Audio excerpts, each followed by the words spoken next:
Selamat petang, salam sejahtera. Terima kasih karena bersama dengan saya di Nazlin Unity Channel. Ini satu lagi keputusan berita dan duka cita untuk Mahathir, Perikatan Nasional Hadi dan Muhyiddin khususnya. Dipetik daripada FNT, lebih ramai ahli parlimen menyokong Perdana Menteri. Jika enggan merunding atau berunding, Perikatan Nasional diberitahu. Saudara-saudara sekalian, ramai penganalisis politik, ramai pemerhati politik sudah memberikan amaran, sudah meramalkan bahwa perkara ini akan berterusan, dianya akan jadi domino. Kali pertama ketika Iskandar Zulkarnain menyokong Datuk Seri Anwar Ibrahim, ada orang kata sudah berhenti sudah dominonya atau sudah berhenti rentetannya ataupun tidak akan berani meniru kata mereka dan mereka mengherdik, mengkritik dan sebagainya. Tapi rupa-rupanya ianya bukan berhenti tapi bertambah dan bertambah dan bertambah dan bertambah lagi. Kalaulah tindakan itu ataupun tindakan Iskandar Zulkarnain itu diambil serius dan dicari penyelesaian segera, saya pikir Barisan Perikatan Nasional tidak akan kehilangan 5 sokongan tersebut. Tapi oleh kerana mereka tidak mengambil peduli sangat serius tentang perkara itu, maksud saya mengambil tindakan yang lebih bijaksana, maka ianya berterusan dan dijangka bahwa akan lebih ramai ahli parlimen yang akan menyokong Anwar Ibrahim. Ini bukan dinyatakan oleh orang-orang biasa, tetapi fellow majlis Profesor Jennery Amir. Bayangkan, fellow majlis profesor ini, yaitu Jennery Amir berkata, meja rundingan adalah jalan terbaik menamatkan tindakan ahli parlimen pembangkang mengalih sokongan kepada kerajaan. Pemerhati politik memberi amaran kegagalan Perikatan Nasional PN berunding mendapat peruntukan sama rata ahli parlimen akan menyebabkan lebih ramai wakilnya terutama dari Bersatu mengalih sokongan kepada Perdana Menteri Anwar Ibrahim. Fellow Majlis Profesor Jennery Amir berkata, pimpinannya perlu bersikap realiti berdepan krisis lebih besar, iaitu kehilangan kepercayaan ahli parlimen sendiri berbanding menjuarai media sosial dengan mencipta naratif mahu menumbangkan kerajaan sebelum PRU 16. Inilah yang selalu mereka lupa, bahwa media sosial tidak pernah akan menang sebenarnya. Bagaimanapun itu hanya naratif dan naratif dan naratif. Salah satu cara terbaik untuk memberhentikan tindakan mengalih sokongan adalah membuka pintu rundingan dan bersedia untuk bertolak ansur. Itu sebaik-baiknya berunding. Saya tak faham mengapa Perikatan Nasional berkeras tidak mau berunding dengan kerajaan, sedangkan kerajaan sedia untuk berunding, katanya kepada FNT. Kalau ini tidak dikekang dengan pantas, tidak heran kalau ada lagi akan mengalih sokongan. Kemarin ahli parlimen Bukit Gantang Syed Abu Hussein Syed Abdul Fasal mengumumkan menyokong Anwar Ibrahim disebabkan kecewa Perikatan Nasional tidak berunding bagi mendapatkan peruntukan wakil rakyat pembangkang. Wakil rakyat penggal kedua itu juga berkata, beliau tidak diugut atau diberi tekanan mana-mana pihak dalam membuat keputusan yang diumumkan secara terbuka pada sidang Dewan Rakyat. Beliau mengikut jejak Azizi Buagu Gomsang, Suhaili Labuan, Iskandar Zulkarnain, Kuala Kangsar dan Jeli yang menyatakan sokongan kepada kerajaan perpaduan demi kebajikan rakyat di kawasan masing-masing. Pada 3 November lalu, Ketua Whip Perikatan Nasional Taqiyuddin Hasan mengesahkan gabungan itu tidak akan meneruskan rundingan dengan wakil kerajaan mengenai peruntukan sama rata ahli parlimen pembangkang kerana mendakwa diminta menyatakan jaminan tertentu. Azmi Hasan daripada Akademi Nusantara juga bersetuju. Peralihan sokongan itu berkait dengan krisis kepimpinan yang dihadapi Bersatu ketika ini, bukannya atas sebab simpati dengan nasib pengundi mereka. Masalahnya, kepimpinan Bersatu hilang arah tuju. Faktor peruntukan itu hanya nak menutup supaya tidak digelar ahli parlimen belot pada parti, katanya. Ia tidak akan berhenti dengan Bukit Gantang. Mungkin ada satu dua lagi sokong Anwar, terutama apabila Muhyiddin menyatakan kesanggupan untuk mempertahankan jawatan presiden. Jennery pula berkata, sepatutnya Perhimpunan Bersatu tempoh hari meyakinkan ahli, tetapi apabila ada lagi wakil rakyat sokong kerajaan, ia beri gambaran berlaku ketidakyakinan berterusan dalam bersatu, sekaligus memberi tamparan hebat kepada Muhyiddin. Sekian dulu untuk kali ini. Jangan lupa tinggalkan komen anda, tekan butang subscribe. Malaysia kita punya, kita jaga sama-sama cintai Malaysiaku. Bye-bye. Selamat petang, salam sejahtera. Terima kasih kerana bersama dengan saya di Nazilin Unity Channel. Mahathir buat bising lagi. Mahathir ni tak habis-habis buat bising, kata netizen. Dia hanya akan berhenti bising ataupun menjadi senyap hanya dalam keadaan kalau apa yang dia mahu dapat, kata mereka, atau apa yang dia nak diperoleh. Contohnya Perdana Menteri yang beliau sokong, Anwar Ibrahim, Mahathir tak pernah sokong jadi Perdana Menteri. Itu sebabnya dia selalu bising. Dia sanggup menolak prinsip beliau sebelum ini. Bahkan kalau sebelum ini kita ketahui Mahathir bermusuh ketat dengan PAS, sekarang ini dia sanggup bersama dengan PAS semata-mata dengan satu tujuan, mau menumbangkan Anwar Ibrahim. Bahkan ada pengakuan daripada Mahathir bahawa beliau kata dia sanggup menggunakan apa cara sekalipun untuk mendapatkan matlamat atau matlamat menghalalkan cara. Baru-baru ini Mahathir kata dia bersahabat dengan DAP pada waktu dulu kerana ingin menjatuhkan Najib Tun Razak. Kali ini dia tidak ada jalan lain, dia dapat bekerjasama dengan PAS pun satu kebaikan untuk mahu menumbangkan Anwar, itu kata beliau. Tapi ini pula satu lagi pengakuan Mahathir yang paling mengejutkan kita di Malaysia.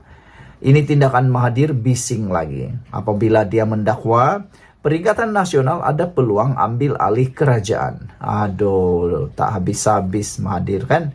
Ada orang kata cara kedua Mahathir mendiamkan diri adalah apabila beliau bersara daripada politik ataupun mungkin sudah dipanggil ajal.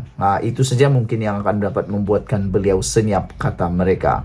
Ada yang memberikan nasihat kepada Tun Mahathir Mohamad supaya bersaralah daripada politik, ambil masa untuk bersama keluarga, kata mereka lagi. Saudara-saudara sekalian, dalam usia yang sangat senja bagi Tun Mahathir, amatlah sesuai untuk beliau bersara dan memikirkan rehat sepenuhnya. Ini yang apa dikata oleh Mahathir. Beliau bising lagi mendakwa Perikatan Nasional ada peluang ambil alih kerajaan.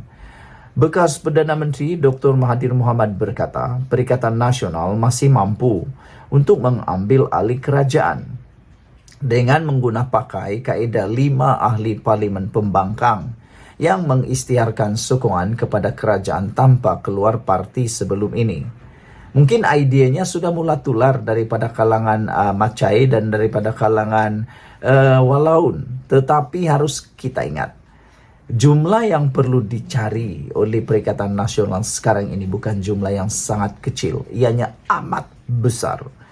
Kerana kita sudah dengar Ashraf kata mereka hanya ada 69 ahli parlimen dan perlu membentuk kerajaan dengan 112.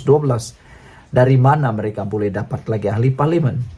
Itu adalah sesuatu yang mustahil. Kalau bilangannya hanya 5, ya bolehlah kita sokong apa yang Mahathir cakap ini. Tapi dengan bilangan yang berpuluh-puluh orang, menghampiri 50 orang, bagaimana cara untuk mereka berpaling tada? Bukankah itu sesuatu yang mustahil? Saudara-saudara, Mahathir berkata, Perikatan Nasional juga boleh mendapatkan sokongan ahli parlimen kerajaan untuk menubuhkan pentadbiran baru. Fikir logik. Bolehkah Perikatan Nasional memancing lebih daripada 40 ahli parlimen menyertai mereka? Ditambah pula, contoh paling mudah ialah Barisan Nasional, UMNO. Macam mana mereka nak menyokong secara en blok keseluruhan? Kalau mereka dah mendapat keistimewaan, dah mendapat mereka lebih selesa sekarang berbanding apa yang mereka cuba usahakan. Kalaulah mereka mau keluar daripada kerajaan perpaduan, itu satu tindakan yang amat-amat tidak bijak. Karena ia menjerumuskan mereka kepada langkah yang amat bahaya. Sekarang kita tahu UMNO dalam proses pemulihan, Barisan Nasional dalam proses pemulihan, karena mereka dapat menumpukan sepenuh tenaga mereka untuk membangun semula parti tersebut. Bukannya ada masa untuk menjatuhkan kerajaan pula. Mereka tak sibuk nak tebuk atap sini sana. Lihat pada Parti Bersatu, terpengaruh pada agenda tebuk atap. Tengok, yang ditebuk coba ditebuk kerajaan, tapi yang tertebuk parti sendiri. Bukankah itu petanda bahwa lebih baik mereka menumpukan usaha pada yang tepat? Saudara-saudara sekalian, jadi secara realitinya, secara logiknya, kita menolak apa yang Mahathir kata ini, yaitu Perikatan Nasional ada peluang ambil alih kerajaan. Mungkin saya setuju kalau mereka ada peluang tapi pada PRU 16 akan datang.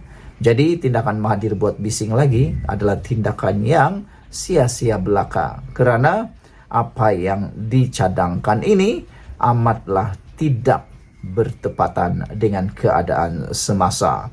Saudara-saudara sekalian, bagaimana cara mungkin Perikatan Nasional nak pancing undi? Nak pancing undi bukan jumlah yang kecil.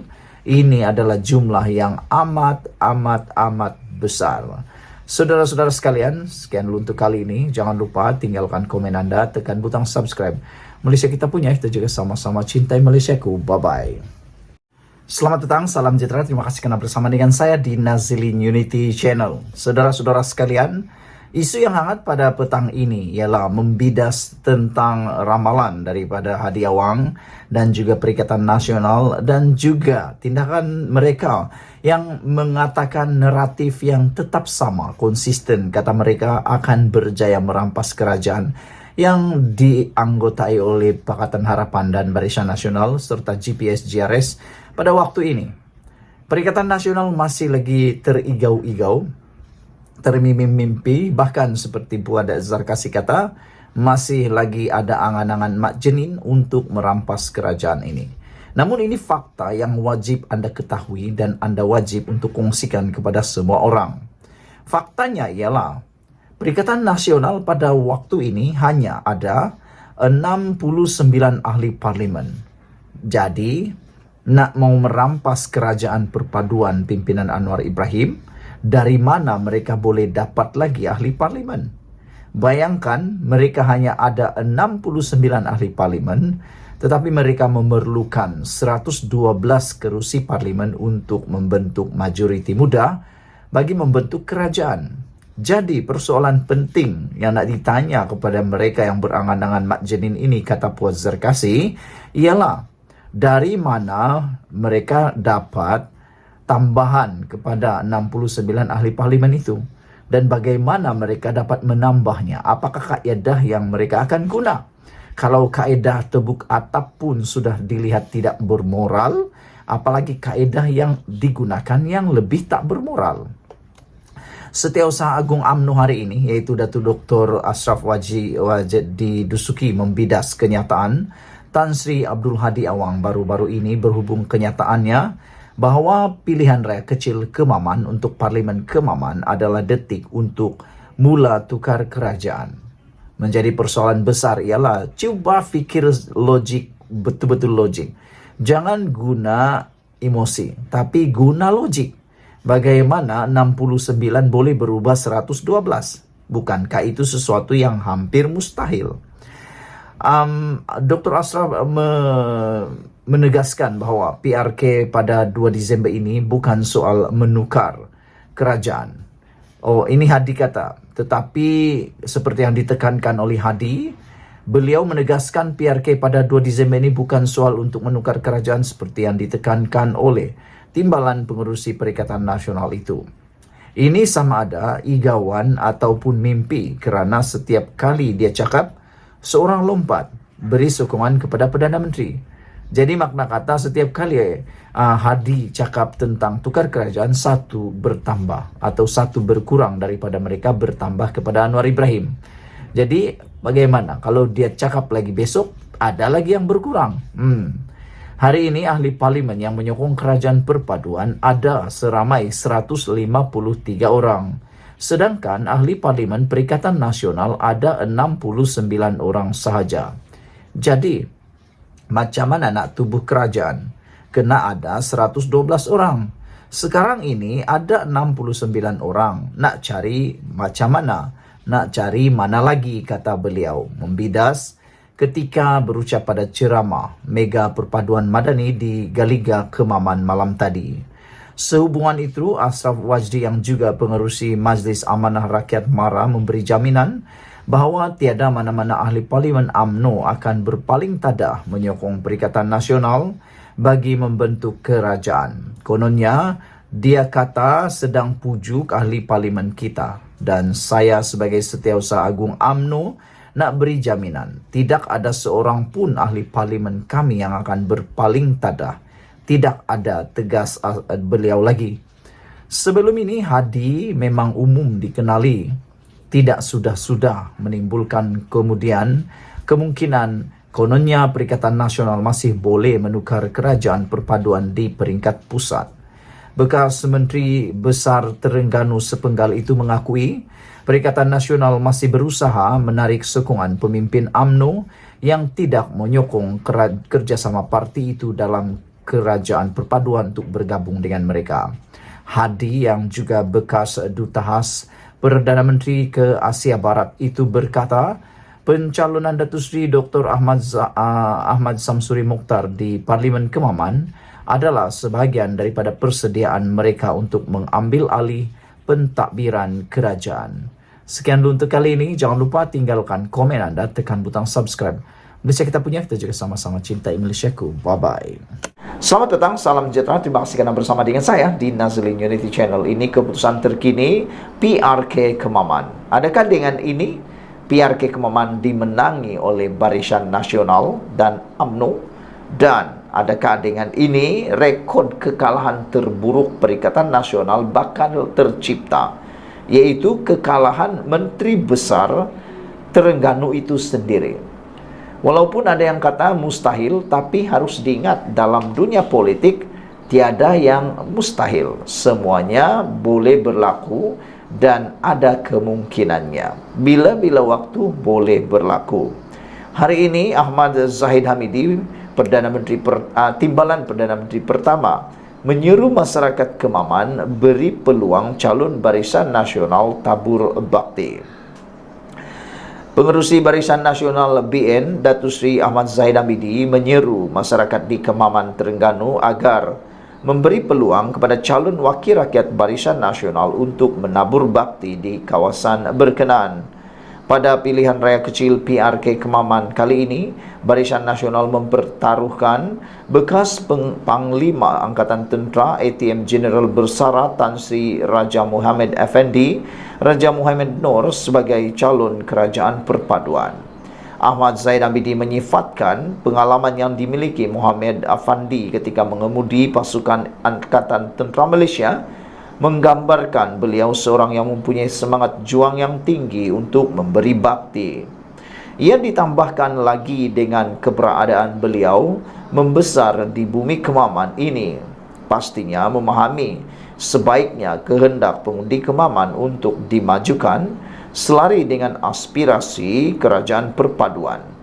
Berikanlah beliau peluang, berikanlah Jeneral Bersara Tan Sri Raja Muhammad Effendi Raja Muhammad Noor, calon Barisan Nasional nombor 1, peluang untuk menjadi wakil kepada rakyat Kemaman ini, tulis Ahmad Zahid di laman Facebooknya hari ini. PRK Kemaman yang akan diadakan pada 2 Disember depan bakal menyaksikan pertandingan dua penjuru melibatkan Muhammad Effendi dan Datuk Seri Dr. Ahmad Samsuri Mokhtar yang mewakili PAS. Ia diadakan susulan keputusan Mahkamah Pilihan Raya Terengganu pada 26 September lalu yang membatalkan kemenangan calon PAS Cik Alias Samin pada pilihan raya umum ke-15. Untuk rekod, pada PRU 15, Cik Alias menang kerusi Parlimen Kemaman dengan majoriti 27,179 undi untuk menewaskan pengurusi UMNO Terengganu Datuk Seri Ahmad Said yang mendapat 38,535 undi. Dua lagi calon iaitu Hasuni Sudin daripada Pakatan Harapan memperoleh 8,340 undi, manakala calon pejuang Rosli Abdul Ghani dapat 506 undi. Saudara-saudara sekalian, inilah yang kita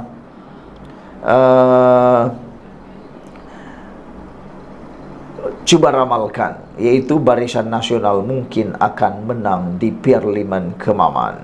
Sekian dulu untuk kali ini. Jangan lupa tinggalkan komen anda untuk isu kali ini. PRK Kemaman, Nasruddin anggap lawan PAS kerja kuat sebab dah jangka kalah.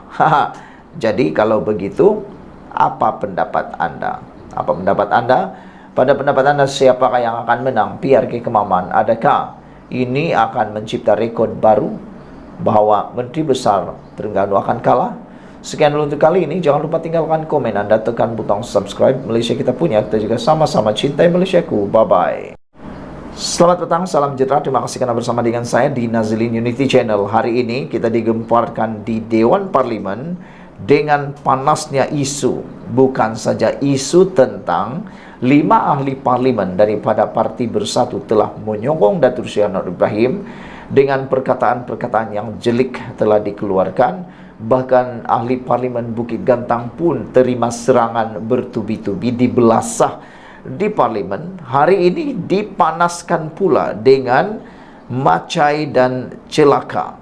Perkataan ini telah memanaskan Dewan Rakyat, sehingga ada netizen mengatakan Dewan Rakyat sekarang seperti pasar malam, lebih teruk daripada pasar malam, kata mereka lagi. Perkataan macai dan celaka mencetuskan pertelingkahan dalam kalangan ahli parlimen kerajaan serta pembangkang, sehingga menyebabkan suasana panas sekali lagi di Dewan Rakyat. Awalnya RSN Raya PH Jelutung berang apabila ada ahli parlimen pembangkang bangkit untuk mencela ketika dia berbahas dan menyebut nama pengerusi Perikatan Nasional PN Muhyiddin Yassin. Ketika membahaskan rang undang-undang RUU Suruhanjaya Hak Asasi Manusia Pindaan 2023, Raya mendakwa berlaku pelanggaran semasa Muhyiddin berada dalam kerajaan. Dengan undang-undang ini, pelanggaran hak asasi manusia yang berlaku semasa pemerintahan Pagoh tak akan berulang pada masa akan datang. Pagoh ada, tapi dia tak akan berani bangun untuk jawab, kata ahli parlimen DAP itu memancing Muhyiddin. Kenyataan Raya segera mengundang rasa tidak puas hati beberapa ahli parlimen Perikatan Nasional yang bangkit untuk mencela. Antara mereka ialah Ahmad Fadli Sari Pasir Mas, C. Muhammad Zulkifli Jusoh Besut dan Afnan Hamimi Taib Azamuddin Aluseta. Saya minta semua macai duduk, kata Raya yang mengundang rasa tidak puas hati ahli parlimen Besut. Susulan itu, C. Muhammad Zulkifli meninggikan suara untuk menyuarakan rasa tidak puas hati terhadap sifat Raya dan memintanya supaya tidak menjadi celaka. Kurang ajar punya Jelutung Raya, apa macai-macai, kurang ajar, jangan jadi celaka, kata C. Muhammad Zulkifli. Raya yang tidak senang dengan perkataan celaka itu meminta timbalan yang dipertua Dewan Rakyat Alice Lau Kiong Ying mengarahkan ahli parlimen Besut terbabit menarik balik kenyataan tersebut. C. Muhammad Zulkifli bagaimanapun enggan dan berhujah. Dia tidak menuduh Raya sebagai celaka, sebaliknya hanya mengingatkan ahli parlimen terbabit agar jangan menjadi celaka. Yang mana satu? Yang mana satu? Perkataan yang mana? Soal dia. Saya kata jangan jadi. Saya tak kata dia celaka, kata beliau. Saya tak kata pun, tegas C. Muhammad Zulkifli. Penjelasan itu tidak diterima Lau dan dia bertegas mahu agar C. Muhammad Zulkifli kerana perkataan celaka dianggap melanggar peraturan Dewan. Perkataan itu perlu ditarik balik. Jika tidak ditarik balik, adakah ini bermaksud semua perkataan tidak dibenarkan di parlimen boleh digunakan dengan perkataan jangan sebelum itu? Tarik balik, kata Alice. Muhammad Zulkifli kemudian meminta Lau turut mengarahkan Ray menarik balik perkataan Macai. Keadaan kembali reda selepas Cik Muhammad Zulkifli menarik balik perkataan yang dilafazkannya sebelum itu. Saudara-saudara sekalian, ini memang panas di Dewan Rakyat. Walau bagaimanapun, apa pendapat kamu bagaimana cara supaya ahli-ahli parlimen di Dewan Rakyat dapat menghentikan tindakan tidak profesional seperti ini? Perkataan-perkataan seperti ini tidaklah sesuai didengar oleh netizen. Lebih-lebih lagi, sekarang ini persidangan Dewan Rakyat disiarkan secara langsung. Bagaimana kalau anak-anak kecil, remaja yang masih tak matang, menangkap perkataan-perkataan itu sebagai satu perkataan yang biasa dan normal digunakan? Bukankah perkara itu tidak kita ingini? Ada pepatah Melayu mengatakan bahwa kalau cikgu kencing berdiri, murid kencing berlari. Jadi kalau ahli parlimen pun begini perkataan-perkataan mereka, apalah pula rakyat jelata. Sekian dulu untuk kali ini. Jangan lupa tinggalkan komen Anda, tekan butang subscribe. Malaysia kita punya, kita jaga sama-sama. Cintai Malaysiaku. Bye-bye.